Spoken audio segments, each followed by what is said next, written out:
Ну, игра, я думаю, что получилась, да, вот мы пробовали молодежь сыграть, но не скажу, что молодежь, у нас и старичков нету.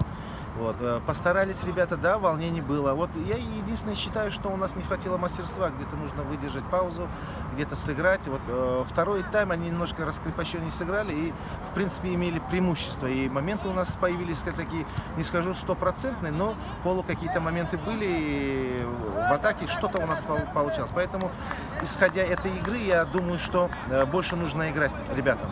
Больше международного опыта. Команда хорошая, Бахрейн, организована, они чемпионы арабских стран, например, вот они за последнее время все выиграли и в отборочном. Я думаю, что сыграли очень хорошо. Спасибо ребятам. Как сложилось первый тайм и второй для команды? Две большие разницы, конечно же. То, что я сказал, немножко волновались первый тайм, где-то не получалось. Вот, технические ошибки были, да, технические. Вот этот гол мы пропустили, конечно же, потеряли позицию два центральных полузащитника. Мы первый раз в этой системе сыграли, и в этой паре Мумин с Амирбеком. Вот этот момент, единственный в тактическом плане, они уступили свою позицию. А так, в принципе, неплохо. А второй там перестроились, немножко подсказали, на что нужно обратить внимание. Вроде бы ребята выполнили, но не смогли забить. Я думаю, что неплохая игра была. Следующий матч со сборной ОЭ, который пройдет 12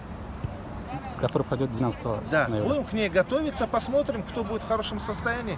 Мы будем их, постараемся дать всем играть. И, конечно же, нам нужно выиграть. Мы перед этой игрой ставили себе задачу не просто сыграть хорошо или там показать себя, но и выиграть. Ну, вот так вот получилось. Но видно, что ребята не стесняются, стараются выиграть. У них есть вот это перестрой от того, что мы играли товарищеские игры. И вот это, я думаю, что большая разница. Прошлый год мы играли с ними.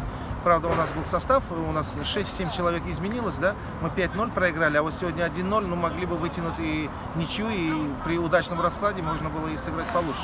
Поэтому я думаю, что к Эмиратам мы подготовимся и сыграем хорошо. Парвиз Умарбоев подключается к сборной завтра и... Да, конечно, он нам придаст мысль, он придаст, умница мальчик, который может вести атаку, то есть организовать игру. Я думаю, что его присутствие, его прибытие, я думаю, что будет большая сила. Плюс у нас есть на замене игроки опытные, мы их выпустим, так что я думаю, что получше будет игра. Спасибо и удачи.